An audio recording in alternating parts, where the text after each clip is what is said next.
ದಯವಿಟ್ಟು ಈ ದೇವರ ವಾಕ್ಯವನ್ನು ಕೊನೆಯವರೆಗೂ ಪೂರ್ತಿ ಕೇಳಿ ಪ್ರಿಯರೇ.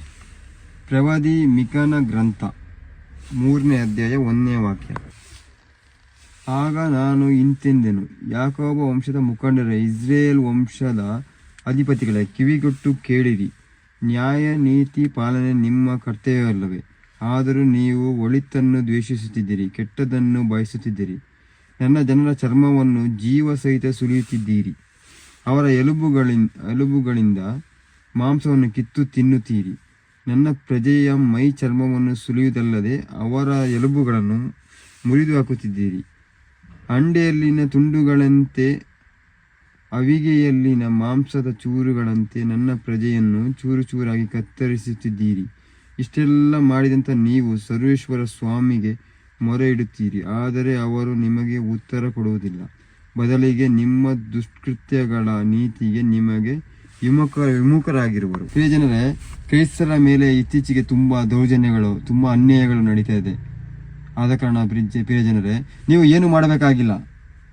ಈ ವಾಕ್ಯವನ್ನು ಕೇಳಿ, ಶೇರ್ ಮಾಡಿ, ಇಲ್ಲ ಸ್ವತಃ ನೀವೊಂದು ವಾಕ್ಯಗಳನ್ನು ಮಾಡಿ, ಬೈಬಲನ್ನು ಓದಿ. ಈ ವಾಕ್ಯ ಮಾಡಲಿಕ್ಕೆ ನಾಚಿಕೆ ಬೇಕಾ? ನಿಮಗೆ ನಾಚಿಕೆ ಆಗ್ತದಾ?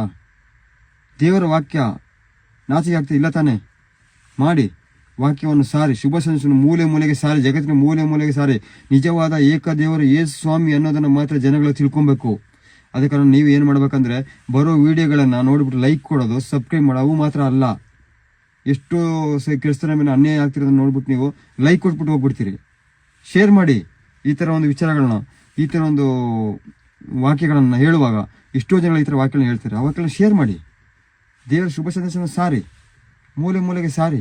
ನಿಮ್ಮ ಕಡೆ ಹೇಳಲಿಕ್ಕಾಗಿಲ್ಲ ವಿಷಯಗಳನ್ನ ಶೇರ್ ಮಾಡಿ. ನಾವು ಹೇಳುವಂಥ ವಿಷಯಗಳು, ಇನ್ನೊಬ್ರು ಹೇಳುವಂಥ ವಿಷಯಗಳು, ದೇವರ ವಾಕ್ಯಗಳನ್ನು ಶೇರ್ ಮಾಡಿ.